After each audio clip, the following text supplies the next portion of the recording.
বসো বসো। ও ম্যাডাম কি বলবো, আমার হাজবেন্ড তো জানেনি যে আজ কয়েকদিন ধরে চলে গেছে, ফোনেও পাচ্ছি না ওকে। তো ছেলেটারে নিয়ে অনেক বিপদে আছি, কি করবো নিজেও বুঝতেছি না। কেন, কি সমস্যা? ওর কোনো খোঁজ খবরই নেই।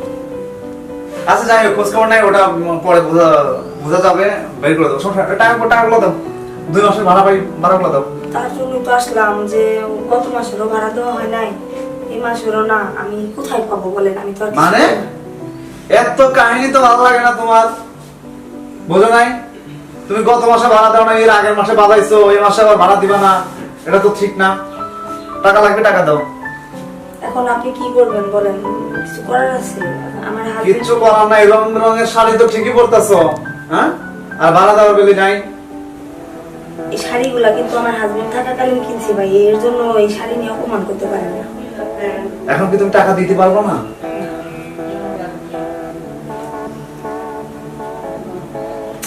আচ্ছা তোমাকে একটা কথা বলি।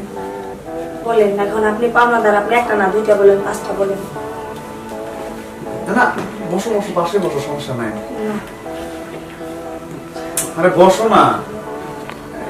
মানে বলতে চাচ্ছে কি, 2 মাসের তো ভাড়া পাই, আর তোমার ভাবিও তো বাসায় নাই। যদি মানে আপনি এটা কি কইতেছেন ভাইজান? সি, আজকে আমার স্বামী বাসায় নেই দেখে আপনি আমার সরলতা সুযোগ নিবেন? আর সরলতার সুযোগ না, তোমার স্বামী নাই, তোমার বাচ্চাটারাই তো খাওয়াইতে হইব, তোমার সংসার চালাইতে হইব। তার সাথে তুমি একটা কাজ করো, তুমি আমার সাথে মাঝে মাঝে না, তোমার ভাবি তো স্কুলে চলে যায়, আমার সাথে একটু সময় দাও, টাকাও পাইবা, আবার রুম ভাড়া না হবে। সি সি সি সি, এটা কি কইতেছেন ভাই?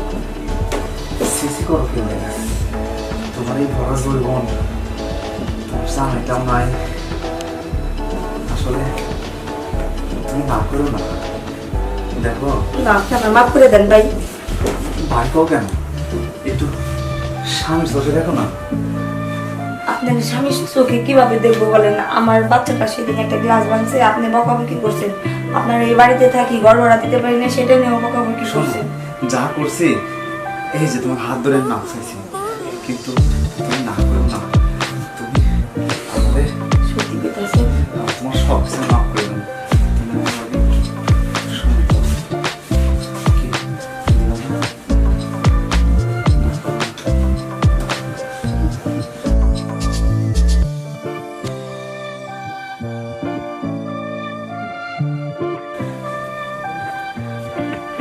নাসি, সি সি সি সি সি, তুমি একটা ভাড়াটিয়ার সঙ্গে, এই মেয়ে, তুমি, তোমার কি করে সাহস হলো যে তুমি একটা ভাড়াটিয়া হয়ে আমার এই দামি খাটের মধ্যে তোমার গা দেওয়া?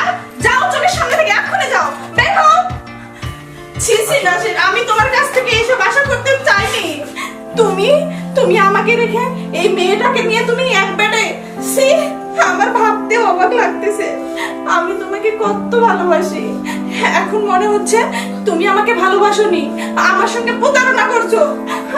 ওই মেয়েকে দেখে তোমার মনের মধ্যে লোভ লালসা, সি সি সি। ছাড়ো আমাকে, আমি আর এক মুহূর্ত এই বাড়িতে থাকবো না, আমি এখনই আমার বাবার বাড়িতে চলে যাবো। ছাড়ো তুমি আমাকে, আমি তোমার কোনো কথা শুনতে চাই না। তুমি আমার কোনো কথা শুনবা না? না, আমি তোমার কোনো কথা শুনবো না। যাও, যাও, চলে যাও।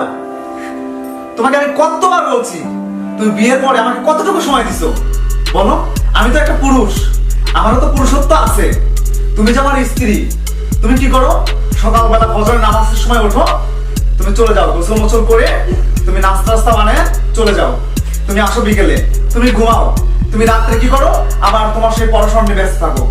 আমাকে তুমি সময় দাও, আমাকে তুমি সময় দাও। আমি যে তোমার স্বামী, একটা স্ত্রী একটা স্বামীকে যে সময়টা দেয়, সেই সময়টা তুমি আমাকে দাও। বলো, তোমার মনকে তুমি প্রশ্ন করো, তোমার বিবেককে তুমি প্রশ্ন করো, সেই সময়টা আমাকে দাও। আর আজকে তুমি একটা মেয়ের সাথে বেড়ে শুইছে, এটা নিয়ে তুমি বাপের বাড়ি চলে যাবে। ওকে, যাও, যাও। দোষটা যখন আমার, দোষটা যখন তোমার না, তাহলে চলে যাও। আমার, আমার এটা ভুল ছিল। আমার কিসের দরকার চাকরি করার? তোমাকে কতবার বলছি যে আমার কি কম আছে, আমার কি টাকা পয়সা কম আছে, কিসের দরকার তোমার চাকরি? তুমি আমাকে সেবা করো, আমার পাশে থাকো। তোমাকে আমি ভালোবেসে বিয়ে করছি, তোমার চাকরি দেখে তোমাকে বিয়ে করে নিয়ে আমি। হ্যাঁ, আমার বোঝা উচিত ছিল যে একটা ছেলে একটা মেয়ের কাছ থেকে কি চায়, আর আমি তোমাকে সময় না দিতে পারাই তুমি অন্য একটা মেয়ের সঙ্গে এসো। তুমি আমাকে ক্ষমা করে দাও। আমি আমি আর টিউশনি পড়াবো না, আমি আর চাকরি করবো না। তুমি এবারের মতো আমাকে ক্ষমা করে দাও। যাই হোক, তুমি ভুলটা বুঝতে পারছো, এটাতেই অনেক খুশি আমি। বুঝতে পারছো তো? আজকের থেকে কোনো চাকরি নেই, শুধু আমার সেবা করবো, কেমন? হ্যাঁ, এখন থেকে আমি শুধু তোমার সেবা করবো, তোমাকে ভালোবাসবো।